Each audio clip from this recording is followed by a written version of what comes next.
I believed in keeping things simple. I loved my husband, raised 2 children, and held on to the kind of love people used to write about in letters. I thought if I followed the rules, stayed faithful, and honored every commitment, life would reward me with peace. I believed in anniversaries, handwritten cards, morning coffee in matching mugs, little rituals that stitched a life together. But I was wrong about something. I never thought something like this could happen to me. Please don't make the same mistake I did.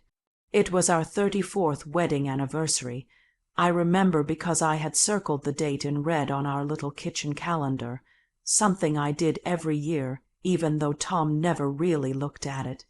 That morning I woke up before him and watched the sunlight creep across the comforter, thinking about how fast the years had gone.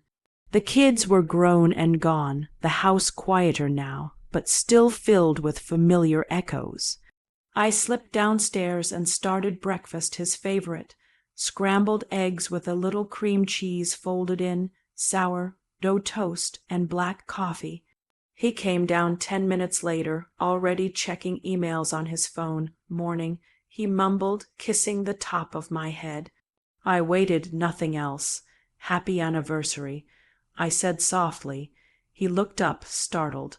Oh, right. Yeah, happy anniversary, babe. Another kiss, quick this time. I might be late tonight. We've got that presentation.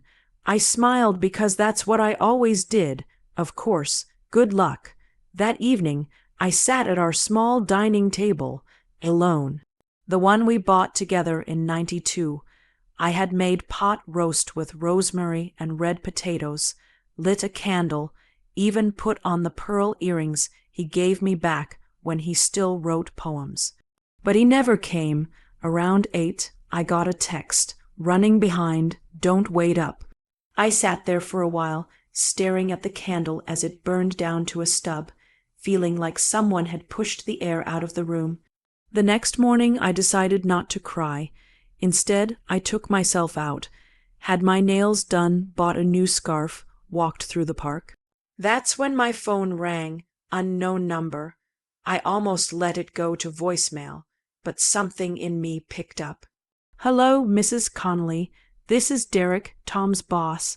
I know this is unexpected, but I wanted to speak with you privately. I recognize the name. Tom had mentioned him before, a man in his mid-50s, sharp dresser, Ivy League, recently divorced. Always Derek this and Derek that. I'd never met him. Is everything okay? I asked, confused. I think we should talk. Are you free for lunch? Just hear me out, please. I hesitated. Every voice inside me told me this was strange, inappropriate. But I was tired of being proper, tired of sitting at tables alone, waiting for someone to remember I mattered. So I said yes. He chose a quiet place just outside town, one of those rustic cafes with big windows and soft jazz humming in the background. When I walked in, he stood up immediately, offered me a seat like a gentleman. He looked nothing like I'd expected, less polished, more real. Slight stubble on his chin, tired eyes, a slight nervousness behind his charm. Thank you for coming, he said. I know this is out of the blue. I nodded. I'm not sure why I'm here. He took a slow breath. I just thought you deserved to know that your husband didn't work late last night. For a moment, the room felt too bright. I stared at him, waiting. He wasn't in the office, and I know because I was. I didn't say anything, just stared at my glass of water, heart thudding in my chest. He continued, I know it's not my place, but I've watched you two. Well, him, really, and I've seen things I shouldn't ignore. Last night, he was seen at a hotel with someone from the team. A junior associate. I'm sorry. The silence between us thickened. I thought about the candle, the pearl earrings, the pot roast.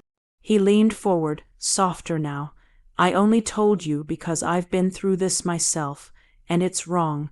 You deserve the truth. I felt something break inside me, not like glass, but like a rope giving out after years of tension. Then he said something I didn't expect. You deserved more than last night, and if no one else is going to acknowledge that, I will.